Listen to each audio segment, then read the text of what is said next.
Welcome back to Unstable. This is the 57th episode. We've been gone for a hot minute, but we're back again in the title. We're back. Not Ryan Kelly's back. We're back. Aww. Oh, It's so sad. struck a nerve. That's a sad way to start the show. But yeah, we're back again. 57th edition of this. I've been here every episode. I'm your humble and always present host. And I got my co-host, running mate, Justin. How are you doing, man? Oh, pretty good, man. Yeah, I can't lay claim to have been there since day one, but I got here as fast as I could. Fast as you could. We're glad to have you. We appreciate your time doing this. Oh man, having a lot of fun with you, man. Heck yeah. If you haven't noticed, we also started up. I don't know if you're into wrestling a lot. It's a love or hate thing with it. If you are, we have a pod out. We come out with a couple episodes trying to get a little more consistency down with it. But it is called Tag Team Talk, and we are both on it. We're trying to get Curtis in. He watches it too, but just conflicting schedules, stuff like that. But yeah, hop on over there. Like, you need more Jeff and Justin in your life. You can get it. Tag Team Talk on YouTube. Yeah, I don't know why, but I feel like we're a little more goofy on that one. it's I don't know. It's entertaining, but it's not to be taken too seriously. So we have a little more fun with it. It's with the Colts. It's more of a bitter. I don't know. I don't know what the right word is for it. Like, it's just tired. We're kind of in that like post-season being frustrated and kind of bittersweet now that we made a couple good moves, optimism, but yet still not that excited because we still want to see more. It's a weird space to be.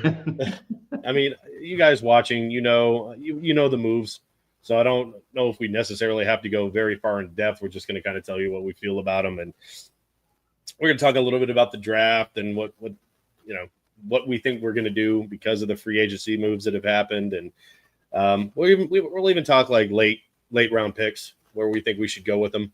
But let's just get right into it. I mean, if you're here, like, share, subscribe. We're up to 76 subscribers. We're up a couple. We'll take it. We'll take a couple where we can get them. But yeah, if you're here, like, share, subscribe, hit the notification bell so you don't miss it. So Ballard was uncharacteristically not as quiet, and I'm appreciative of it.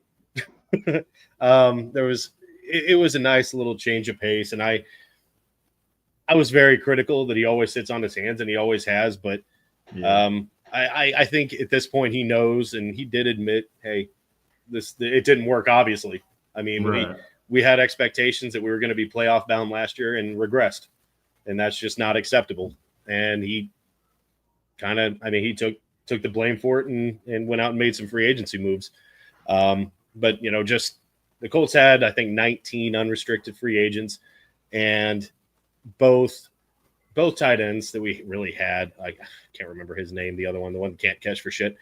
Hold on, what was his name? Granson. God Almighty. Granson signed with Philadelphia. Not bad if that's Goddard good for him, down. I guess. Yeah, I mean, good for him, but I don't think that's going to help him catch the ball any better. No. Maybe. Well, he's not even a great blocker. I don't know.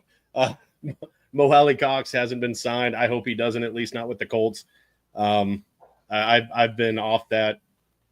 I've been done with Mo Alley Cox for like 3 years, so I don't care. Grant Stewart signed with the Lions. Danny Piner did resign. Oda Ingbo went to the Bears. Ryan Kelly agreed to terms with the Vikings. Now, I prepared you guys for that before the season even started.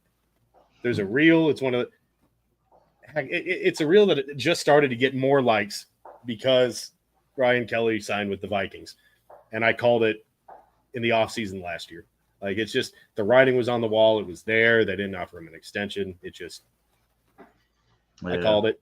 I didn't want to be right, but at the same time, it's like he's had injury problems, and Bortolini was great. So he wasn't going to play on veteran minimum. So no, it is what it is. I don't blame him though. Yeah. Blackman hasn't re-signed or signed with anybody for that matter. I mean, I'm sure once training camp fires up and injuries start happening, he'll land somewhere.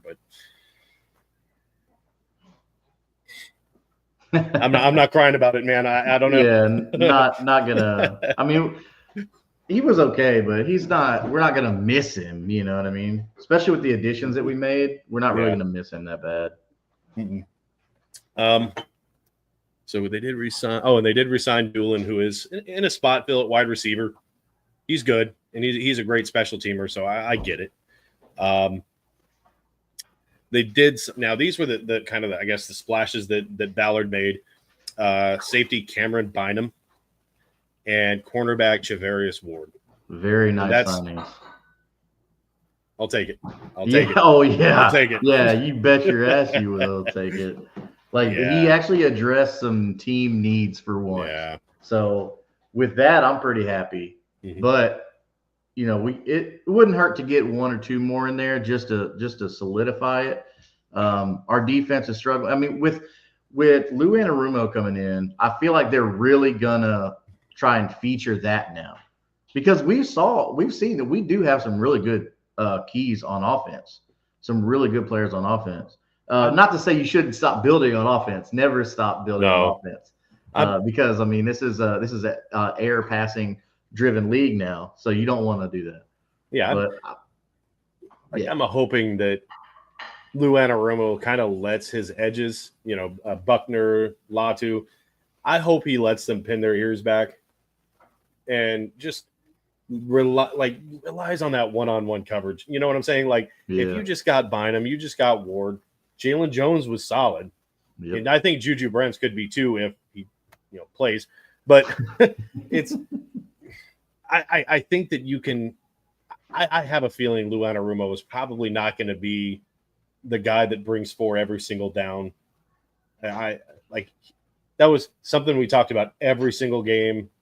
Tired of talking about it. I hope that he starts blitzing. I hope that they brought in these guys so that they can play that man-to-man and let their edges and Buckner and Grover just work.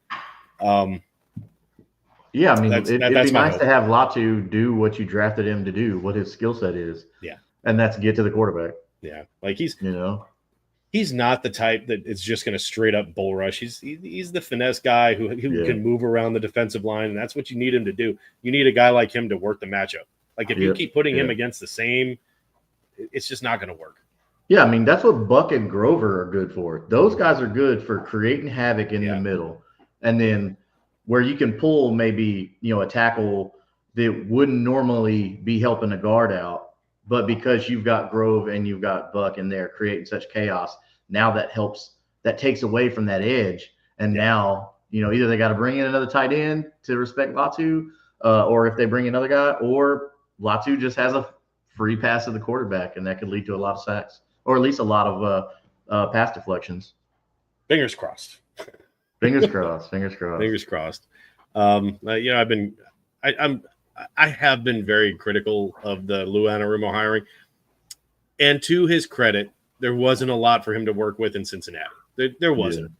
So I'll give him a little bit of that benefit, but it's still, man, their defense was not good, and they had a great offense to back up his defense. So it's just, it makes me very nervous. And I don't think you can give credit of Trey Hendrickson to Lou Anarumo. He was already a stud. Yeah. So you can't. I mean, that's like you're inheriting the Baltimore Ravens, and you've got Terrell Suggs and Ray Lewis. Like you don't get a job because of that. Like they understand. Like you didn't really teach them anything. Like Ray Lewis and Terrell Suggs know what they're doing. And that's kind of where I feel like Gus Bradley got his, was with that Legion of Boom.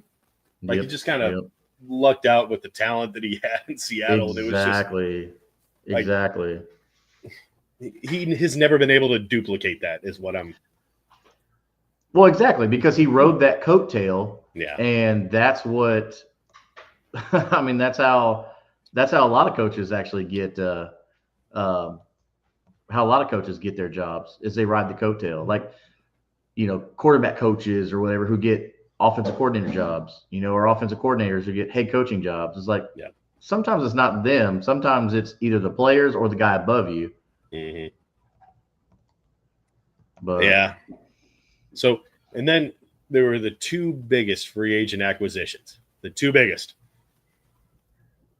Daniel Jones. Woo. Woo. We have currently on the roster the quarterback with the worst passer rating. And then to compete with him, they brought in the guy with the second worst passer rating. What could go wrong, Colts Nation? I mean, you can only go up from there, right? It's like the meme of the dog that the little animated dog just sitting in the fire. Yeah, this is fine. This is fine. Yeah, it makes me nervous, man. Okay, Anthony Richardson has been working with the guy that worked with, Jesus, Josh Allen.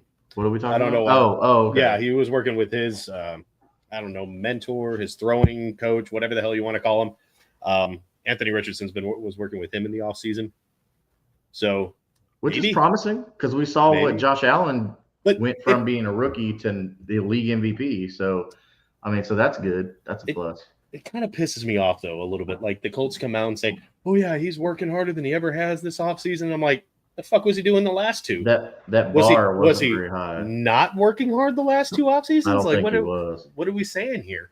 Well, people in the organization were saying, because we were looking at when he came into training camp, like, oh man, he's put on so much muscle, like, and weight.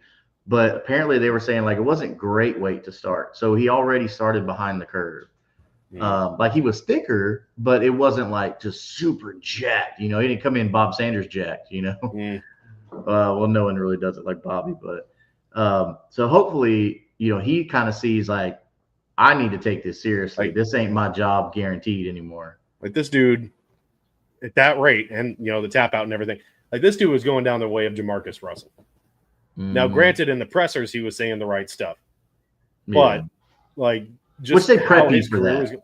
Like a lot of people don't know, like they actually have PR people that prep some of these players on like scheduled, not post game stuff, but like scheduled press conferences and stuff. Yeah, it makes me nervous when they make a statement like, he's working harder this offseason. He's working harder than ever. I'm like, what the fuck was he doing as a rookie then? Like, what was he doing in his sophomore year? Like, he wasn't then. Like he wasn't working hard. Like what? I mean, I'm not saying that he wasn't. I wasn't there, but like, you're making it seem like he didn't do jack shit the last two. And if that's the case, then why the fuck is he still on the team? Exactly. Like I don't like it when they say it's very misleading. But hey, Daniel Jones, maybe he'll become the next, Tom Brady. I wouldn't. Well, if you're a betting man, I wouldn't bet on that. But Daniel Jones thinks pretty highly of himself. So his words here, okay? Oh boy.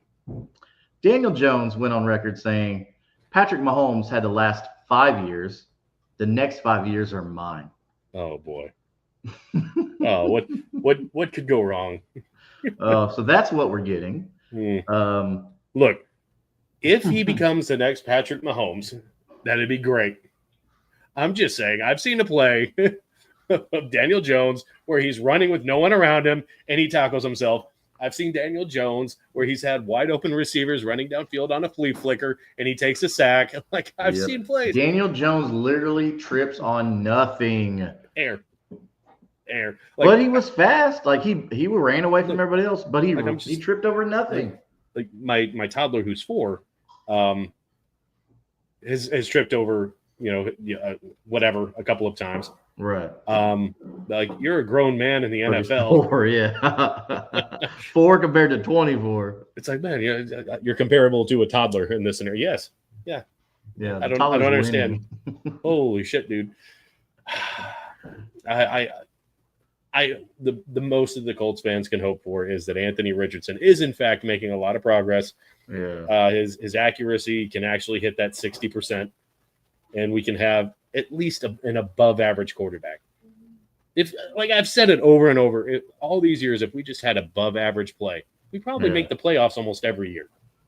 Yeah, I mean, the supporting cast hasn't been bad of late, so all you have to do is just not mess up.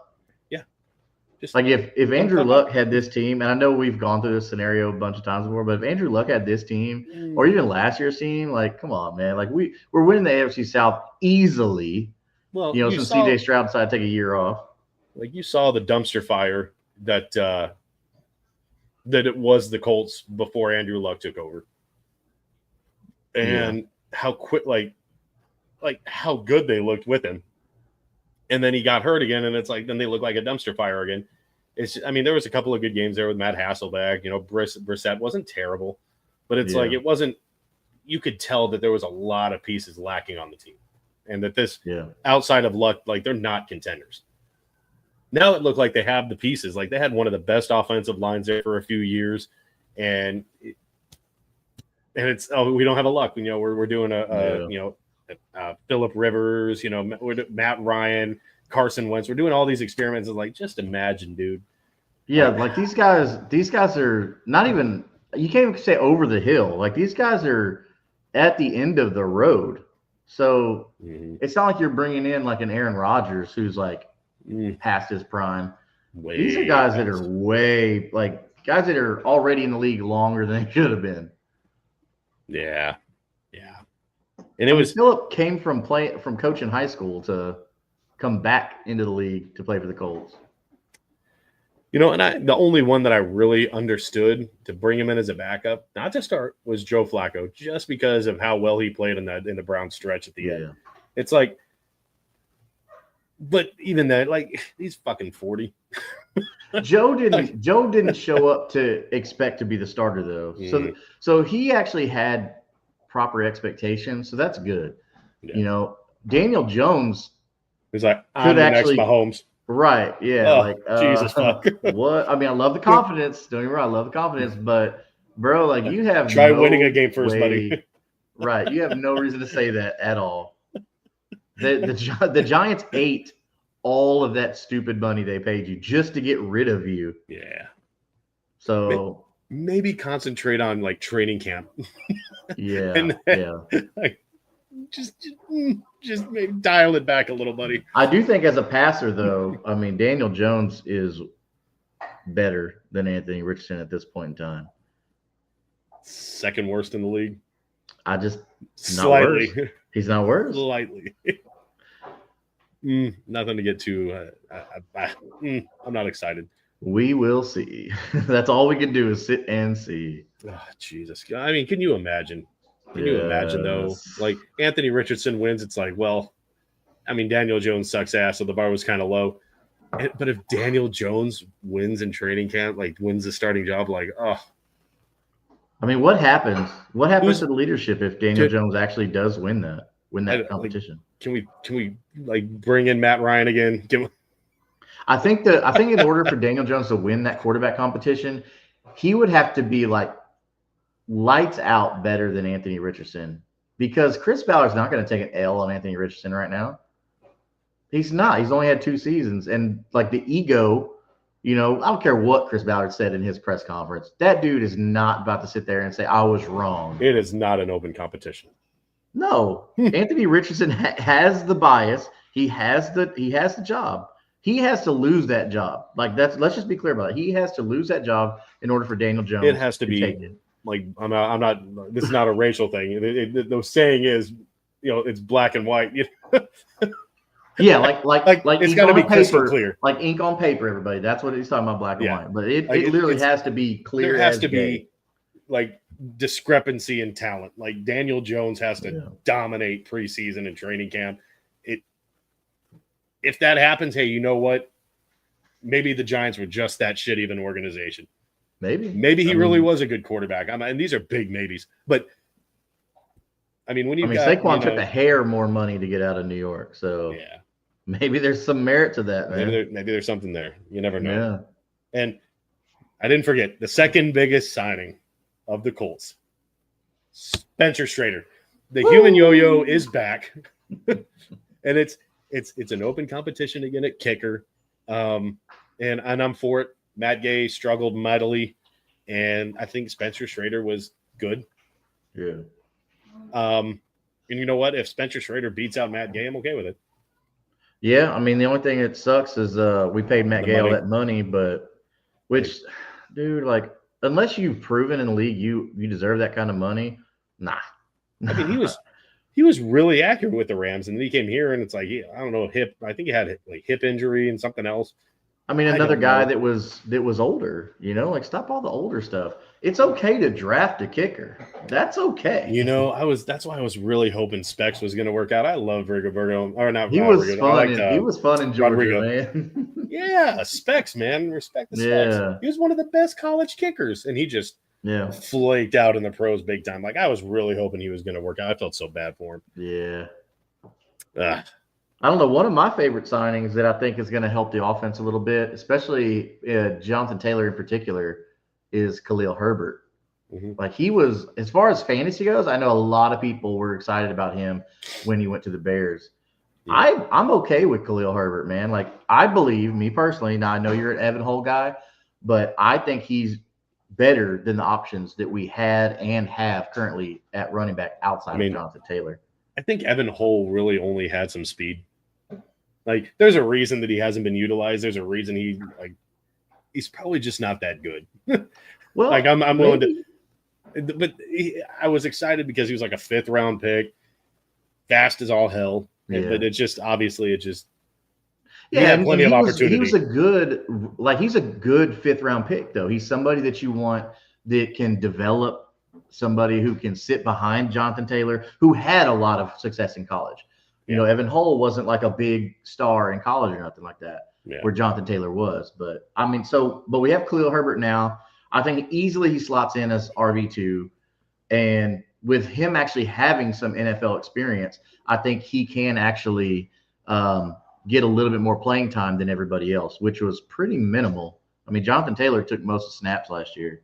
But I don't think Khalil Herbert's as good as Jonathan Taylor. Let's not be crazy. But as far as catching the ball and stuff like that, I mean, he's not going to be a Tyler Goodson out there. Yeah. Yeah, he's I think you can give Jonathan Taylor a few extra breaks. Yeah. You can give him a little rest. You can trust Khalil Herbert a little more than you could Trey Sermon. I like it. I agree. And they also went out and got cornerback Corey Ballantyne. Okay. I think he might be a camp body there. Yeah. And they did sign defensive tackle Neville Gallimore on the 17th. Yeah. Okay. So probably something that a lot of the fans need to be prepared for, especially pre-draft and then after the draft. Yes, you are going to have some interesting undrafted free agent signings, but they do sign camp bodies. They are literally called camp bodies. Like, we'll have 6 quarterbacks on the 90 roster. Guys and 90 going into it. So and then it shrinks down to 53. So so there's a lot of extra people there. So let's not get our hopes up. Oh, we signed this guy. Like, what are they doing? Like, they're just there. Like, we're going to have 6 quarterbacks. That's just to throw the ball in camp. Like, do you want Anthony Richardson throwing every ball in camp? No, man. Come on. Use your brains, guys. No. But there's like I said, some of them don't know that. So there's a little nugget for you watching. They'll go into training camp with 8 tight ends. Are they going to carry 8 tight ends? No. No. Not if they draft a couple of these ones that are out there, man. And that's what we're going to get into. So based on what Ballard did in free agency, where, we speculated that he would make a trade or go and get a Gesicki in free agency or trade for, Pitts in Atlanta. We made all these speculations. None of that happened. And they lost Mo Alley, Cox, and Granson, which, who cares? But I don't. It leaves them with Jelani and Ogletree. You can't rely on Jelani to be there. And kind of the same with Ogletree. And I want to say Mallory's still around, lingering around, unless he's a free agent. But let's stop being a Mallory guy. Just he had another drop issue too. I want to believe. I believe in Mallory. Can I will it? Can I make that happen? No, I can't. So I think all signs right now are pointing to Chris Ballard needs to make Anthony Richardson work. I think they're good at wide receiver. Obviously, they're good at running back.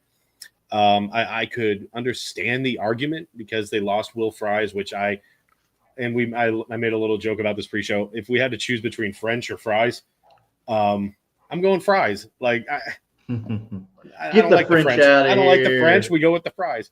But no, Will Fries before he got hurt was week 5. He was the top I think, one of the top-ranked guards against the run and the pass. I don't know if it was just a money thing with Ballard. I don't know if he just didn't want to be in Indianapolis anyway. Who knows? But Ballard, I can't really say he was being cheap because he went out and outbid other players to get, Charvarius Ward and whatever. So maybe Will Fries just didn't want to be here. You can't force him if they're an unrestricted free agent. You didn't tag him. Yeah. So, I mean, maybe he just didn't want to be here. Who knows? Who knows if a contract was extended to him? It would have been nice to keep him, but maybe the Vikings just outbid us. Who knows? But so I could maybe understand a guard at 14. But I think the consensus there is tight end. That's what it's looking like, man. I would love Tyler Warren. and a lot of people like they're saying that maybe Tyler Warren won't be I there. think is the kind of the chalk pick if he's available. I mean, we're every mock draft other than like maybe 5 of them, and I'm talking about out of like 20 mock drafts. Tyler Warren seems to be the guy, and if he's not there, then they're going Colson Loveland, who's another guy that I really like. Yeah. Hopefully, Harbaugh don't snatch him up and bring him to the Chargers because he's a Michigan guy and he's going to want that. But if Tyler Warren falls, I'm with you, man. I think the pick that they're going to go with, not what I want to go with, Bo. I think what they're going to go with is going to be Tyler Warren. Yeah. Now, of course, everybody who's been watching the show, everybody who's watched this AFC South show, like doing our mocks, like I'm a Malachi Starks guy. I think Malachi Starks out of Georgia, the safety out of Georgia, is just lights out, amazing, and would finish off our secondary. Like we would have probably one of the best secondaries in the league if we were to draft Malachi Starks. But it's not what I want. It's what Chris Ballard's going to do. And I think Tyler Warren's a bigger splash for the offense. I think Chris Ballard has put this team in a position because of Charvarius Ward and because of Bynum, 2 of probably the weakest positions for the Colts outside of quarterback and tight end. Yeah, the secondary was probably the weakest part of this team, and I think he's made that into more of a strength at this point because again, Jalen Jones was solid. I mean, there are numbers to back that. I think Juju Brents, in his limited time playing, he was solid. And, of course, Ward was awesome. Bynum, great. I think if they're healthy, and that's the big if they can stay healthy, the secondary is good, really good. And I think that enables you to make the you're not picking for what your team needs. You're picking for I don't want to say leisure. You're picking for, I wouldn't say you'd go running back, but you can make more of a pick that's more of, more flashy instead of, like fucking Gregson did with Ryan Kelly. It was a good pick, don't get me wrong, or Quentin Nelson. Like, their line was so bad that there was no other choice to make in those positions. Right. I think that our line is decent enough. I think Ryman is great. I think Bortolini's great. You still have Quentin Nelson. You still have Braden Smith if he can stay healthy. So I think the line is still a good unit. I think that this makes it to where we have to go safe. We have to go defensive back. We have to do that at 14. I don't think you have to. I think you have that option to go. We could go tight end. Just kind of depends on who the best ranked player is at that point. So because I think if we don't go Malachi Starks, like safety is going to get thin real quick, because you've got 3 top 3 guys that are really good. So obviously Malachi Starks, hands down, out of Georgia. Xavier Watts out of Notre Dame. So that'd be cool to keep local guy there. Went to college around there. So, but Nick Amenwari is another one that's going to go. It should go first, maybe early second, but we're not going to have, the best I would say if we do push safety toward the second round, I'm not against the guy out of Texas, Andrew Makuba, sorry. I think he's going to be pretty good. And Kevin Winston out of Penn State's not bad. So another close-ish guy, but I mean, out of those top three, man, I'm not excited about anybody outside of those top three, Yeah. as far as safety goes. Yeah. But I think personally, just because of what Ballard has on his plate, he's like you said, he's not going to concede to Daniel Jones. Like we don't see that happening. Barring an injury, Daniel Jones probably won't see the field, which is you might see the field. Let's get ready for that, Colts fans. But I think that right now he needs to put himself in the best position, as well as Anthony Richardson, to be able to not have an excuse to not succeed. And the best way to do that is to put a young quarterback. He's still like the youngest in the league, whatever. Yeah. Is to give him weapons. Like Pittman is a reliable guy. Pierce kind of came out. Josh Downs is one of the best slots in the game. You got to give him one of the better tight ends in the league. Yeah. And I think this is Ballard has kind of put this team in a position where it's like, we don't have to go defensive back because I addressed that in free agency, which is something I wasn't fucking doing before. Yeah. So, and as far as the two tight ends that we've talked about, Tyler Warren and Colson Loveland, to me, like, they're both the same. I mean, I know Tyler, everybody's big on Tyler Warren, this and that. Like, dude, I'm good with either one. I think they're both the same guy. Like, they both bring the same kind of pop to your offense. So I'm not indifferent. If somebody takes Tyler Warren ahead of us and we land Colson Loveland, bro, I'm good. And, we were looking at some of these mock drafts. I think they did one on, Colts, whatever, mock draft Monday. And they just said who they're going to pick first. Who are they going to pick first? Like we said, the consensus is Tyler Warren or Colston, sorry. One guy said Williams, defensive end from Georgia. I don't see it. Why? No, I don't see that either. Like, I don't see it. You would say that. Like, why would you go Michael Williams? And like a few of them said Tyler Booker, guard from Alabama. I could see it. Like, it's not, you protect your quarterback. I get it. But like I said, I think the line is good enough to where you don't hit a 14th pick on a guard. I don't know. I wouldn't hate it. But at the same time, I'm like, I would much rather see one of those two tight ends at 14. Yeah, because where we're picking at 14, you're not getting like just some lights out linemen because the top guys are gonna be gone.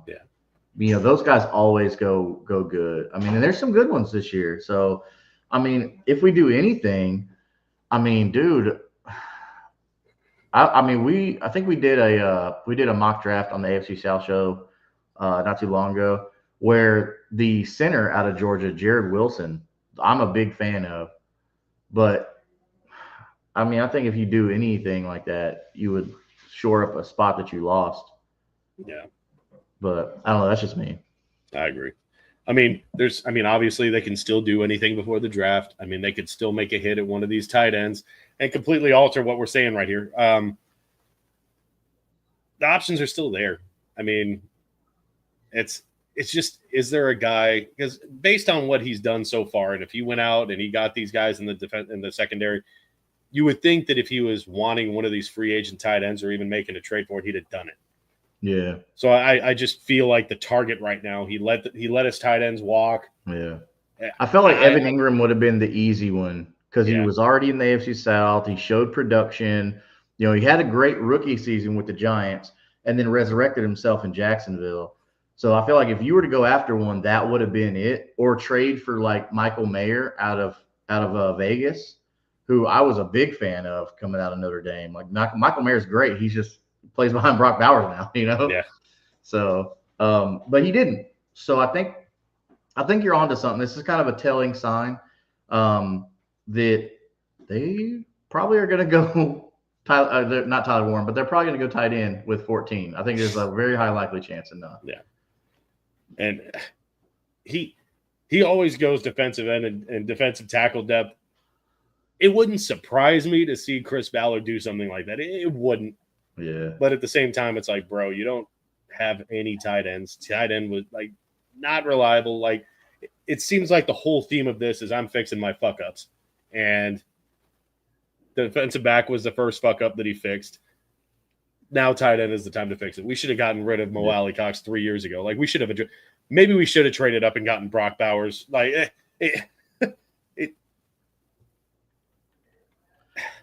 maybe I feel like he's trying to fix these mistakes.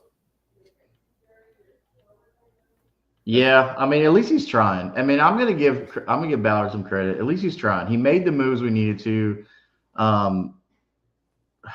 It's tough, man.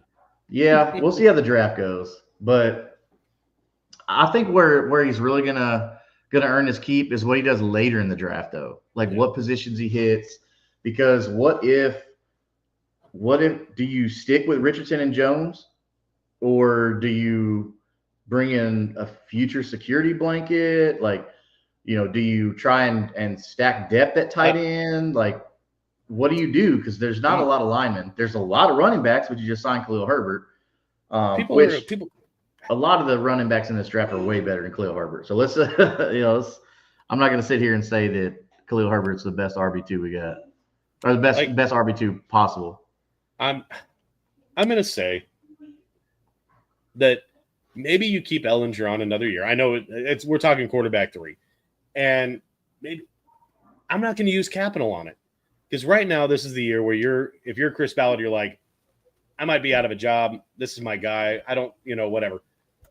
And from like an organizational standpoint, maybe he is going to look to the future. Maybe Irsay keeps him on even if they flop this year. I don't know. I said he wouldn't be back this year, but so maybe I'm just saying maybe he's looking ahead. If Anthony Richardson doesn't work out, I'm not going to burn draft capital on another quarterback. I'm going to stock talent so I can go quarterback next year. Because there are some good quarterbacks. Like I know next year, like my favorite is Drew Allar, but he's not going to be there. Like Drew Allar, if he would have come out this year, #1 quarterback, no question about it. But he chose to go back to Penn State, him and Nick Singleton, which I think was good because next year, I mean, I don't think there's not going to be a lot of people to compete with Drew Allar next year. He's still going to, in my book, he's still going to be the #1 guy, but we're not going to have a pick high enough, hopefully, to go after Drew Allar. Hopefully. But it might be the move. I'm just saying, hey, I'm not going to burn capital on a quarterback. Yeah. And I'm gonna use the late round picks to hopefully find another, Zaire Franklin, another Jalen Jones. So in those late rounds, I wouldn't be surprised to see. I would not be surprised to see tight end first. I would not be surprised to see him go lineman second, third, maybe even fourth too, and then linebacker, and then just secondary depth. Like it wouldn't surprise me at all. Yeah. I mean, dude, if we eliminate safety completely from at least the first 2 rounds, if Jihad Campbell, the linebacker out of Alabama, is sitting there in the 2nd round, I think you take that pick and you don't think about it, because we need a good outside linebacker, and he's it. His combine is phenomenal. His tape's great, but I don't think he gets out of the 1st round. Probably, yeah, but I agree with you. And Chris Ballard in the draft typically hasn't been very aggressive. Like the most aggressive that we've seen Ballard is for him to move up when he got Jonathan Taylor and Pittman. And beyond that, he's been a trade back. Ooh, I'm gonna riot. So we have plans on being live for the draft for night #1 and night #2, which is Thursday night and Friday night for those of you who are new to the whole draft scene. You will see me lose my mind if Chris Ballard trades back and we do not have a 1st round pick. Okay, so not out of the first, but if he, let's just say at 14, both Tyler Warren and Colston Loveland are there still. I'd be okay with trading back a few, kind of still guaranteeing that you're going to get one of the 2. Yes, I'm okay with that. Yeah, but if he trades from 14 to 29 and adds a couple of a 2nd and a 3rd, and then you lose out on tight end, and it's oh, you son of a bitch. Because if he does crap the bed at tight end, getting those top 2 guys that we all like, there's a couple middle day. We don't need 2 guys, but you're right. We don't need that. we need one of those 2 guys. We need them. But if he does crap the bed on that, there are 2 tight ends that he could get late, day 3. Now we're talking Saturday, that could. Don't put any thoughts. I just don't do it. Okay, all right. I'll save that for another one. Don't shit the bed on one of those 2 tight ends. There's a couple. Yeah, Chris Ballard, just take Tyler Warren or Colson Loveland and be happy. But again, enjoy the production. If both of them are there and kind of where 15, 16, maybe even 17 are going, and they're not interested in tight end, I'm okay with you dropping back to that 18, 19, 20 spot and still getting one of the 2. I don't see Tyler Warren dropping that far. I'm just saying. But mathematically, if it works out that way, okay, if you can get a few extra picks. Yeah, so do you drop, let's say, let's say, do you drop 2, 3? You know what? Let me work out this potential trade in my head, and I'll get back with you, because I don't think that's a bad. I think you're onto something. You like drop a few picks, and then from there, maybe pick up maybe a third. Do you think that's too cheap? I'm trying to find like just any mock draft that I can get here. Okay, Cam Ward. So they have. I don't think that would be a bad thing there. So I'm seeing 2 mock drafts just right now on CBS Sports, and both of them have Tyler Warren at 14, and I don't see no tight end. Okay, so after that, it's the Falcons, the Cardinals, the Bengals, the Seahawks, the Bucks, and they have none of them going tight end. So they're saying that unless Tyler Warren's available, but the Falcons, they got Kyle Pitts, so that's one spot. You're not going to get much for them. I'm sorry. They had the Bengals going Colston. I'm sorry, I didn't see it. They have Colston going 17th. I mean, you could drop to 19 and trade with the Buccaneers. But on the other one, they've got Malachi Starks going to the Bengals. And then Colston doesn't go until the Chargers at 22. So let's just say that theoretically the Colts trade out of the 14 spot, which would then turn into the Bengals would probably take Tyler Warren. Yeah. Colston is still there. And this particular mock draft doesn't have another tight end going. So theoretically, according to that mock draft, the Colts could go trade back with the Eagles and still get Colston at 32. If they know that that's how it's going to play out, I'm okay with it. Yeah. Yeah, I mean, because there's a couple teams they could go back with. I don't think trade back to the Eagles. You're still getting one of those guys, because that's. I mean, you're talking about the very last pick in the draft. I'm saying according to that mock draft, they had one tight end go.